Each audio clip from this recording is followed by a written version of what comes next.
अगर अचानक से आपके हाथ में भी एक कामा आ जाए तो सोचो आप क्या क्या कर सकते हो। पर इसके साथ बहुत सारी आपके लाइफ में बहुत सारे चेंजेस भी आने वाले हैं। आप अपने नहीं रहोगे, आप एक गॉड की वेसल बन चुके होंगे तब तक। तो चलिए आज की वीडियो को शुरू करते हैं। आज की वीडियो में हम डिस्कस करेंगे कामा के बारे में, इसके टाइप्स के बारे में और इसकी वेसल्स के बारे में, ओत्सुसुकी की वेसल्स के बारे में जो हमारे को अभी तक बताई गई है बोरुटो सीरीज़ में। तो चलिए ज़्यादा बकचोदी ना करते हुए वीडियो को शुरू करते हैं। अगर चैनल पे नए हो तो वीडियो को लाइक, चैनल को सब्सक्राइब कर दो मेरे यार, और बेल आइकन का बटन दबाना मत भूलना ताकि आपको नई वीडियोज़ की नोटिफिकेशन सबसे पहले पहुँचे।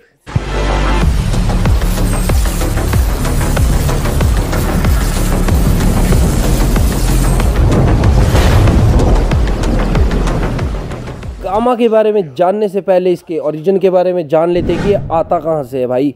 तो सबसे पहले बात तो ये है कि ये एक कर्स मार की है। ये कोई आपके लिए अच्छी चीज़ नहीं है, ये एक श्राप की तरह ही है जो कि आपको गॉड्स दे सकते हैं। इसमें ऐसा होता है कि अगर आप किसी गॉड को डिफीट करते हो तभी भी आपके हाथ में कामा आ सकता है, या फिर गॉड ने आपके ऊपर आपकी बॉडी में स्पेशली चूज़ करके वो कामा दिया है तो उस तरीके से भी वो आपको कामा दे सकते हैं। तो बेसिकली ये कामा जो चीज़ है ना, कामा ना एक सील की तरह है जो मतलब कि एक कंप्रेस्ड बैकअप फाइल है जो ओत्सुसुकी क्लैन मेंबर्स के लिए है, जो बायोलॉजिकल डाटा जो सेव करके रखती है किसी बॉडी, चूजन बॉडी के अंदर जो उसके कैपेबल हो। ये ऐसा नहीं है कि किसी भी कमज़ोर बच्चे को ला दिया और डाल दिया उसके अंदर तो उसकी बॉडी उसको झेल नहीं सकती है, उस ओत्सुसुकी क्लैन के मेंबर को झेल नहीं पाएगी, उसकी पावर्स को झेल नहीं पाएगी। तो ये एक सील दी जाती है एक चूजन पर्सन को जो उस कैपेबल होता है। या तो आप गॉड को हरा लो तब भी आप कैपेबल हो, या तो आप इतने पावरफुल बन जाओ कि गॉड भी आपको खुद बोले कि तू ही है भाई जो भी है। और आप कुछ इसका रिजेम्बलेंस ना ओरोचिमारू के साथ भी लगा सकते हो कि जैसे वो काट के रखता था बंदों को और जब वो मर जाता था किसी फाइट में तो उनके पेट से बाहर आ जाता था। बस वही सिंपल सा फंडा इन्होंने भी लगाया है, बस थोड़ा अपग्रेडेड वर्जन है गॉड्स का। इसके भी ना कई टाइप्स होते हैं, ब्लैक कामा भी होता है और वाइट कामा भी होता है। एक तो देखो किसी की बॉडी में हम कामा गॉड कामा दे रहे हैं और उसकी बॉडी झेल ही नहीं पाई और वो मर गया, उसकी तो बात ही ख़त्म हो गई। उसके पास तो कोई कामा मतलब कि वजूद ही नहीं बचा बंदे का, तो क्या रहेगा। ठीक है, उसके बाद आता है ब्लैक कामा। वो होता है जो कि एक चूजन वेसल को दिया जाता है जो कि कंफर्म्ड होता है कि हाँ ये झेल सकता है, इसका शरीर झेल सकता है। उसके बाद आता है वाइट कामा जो कि एक डिफेक्टेड कामा है और उसमें मतलब कि बहुत रेयर केसेस होते हैं कि कोई सर्वाइव कर ले, मैक्सिमम तो मर जाते हैं।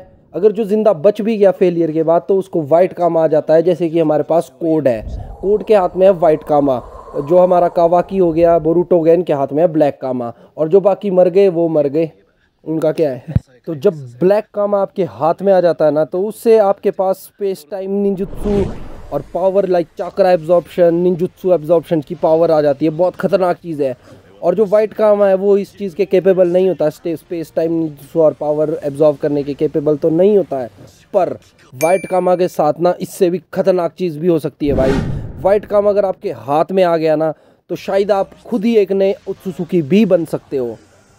सोचो, आप खुद ही एक गॉड बन सकते हो। आप गॉड की वेसल नहीं रहते हो, आप इतना मतलब कि एक लिमिटर होता है ना बॉडी में, उस लिमिटर को अगर क्रॉस कर लेते हो ना तो सोच लो भाई आप खुद ही गॉड बन गए हो। आपको ज़रूरत ही नहीं है उसके बाद किसी गॉड के तरले करने की, खुद ही गॉड हो आप। तो थ्रू आउट द सीरीज़ हमारे को कुछ यूज़र्स दिखाए भी गए हैं जो कन्फर्मली एक वेसल्स बढ़िया नॉन बैरियर्स है, जिसमें सबसे पहला तो जिगेन है जो कि इशिकी का वेसल था। उसके बाद हमारे पास कावाकी है, वो भी इशिकी का एक वेसल था, बैकअप वेसल। आफ्टर जिगेन्स बॉडी ही वाना रिवाइव फ्रॉम कावाकीज बॉडी।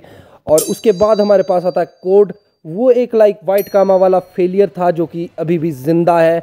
और हमारे पास लास्ट में आता है नारुतो का बेटा जो कि है बोरुटो उजुमाकी, जो कि मोमोशिकी ओत्सुसुकी का वेसल है।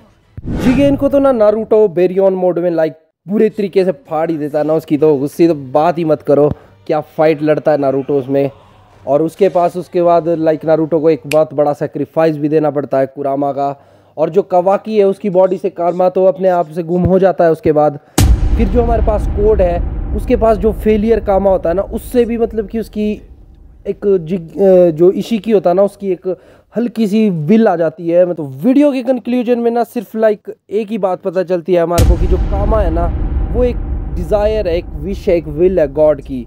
और इसका मतलब कि हिंदू लिटरेचर में कारमा भी है, मतलब और ये मतलब कि जो ट्रांसलेशन है ना इसकी वेस्टर्न मीडिया से ही ली गई है।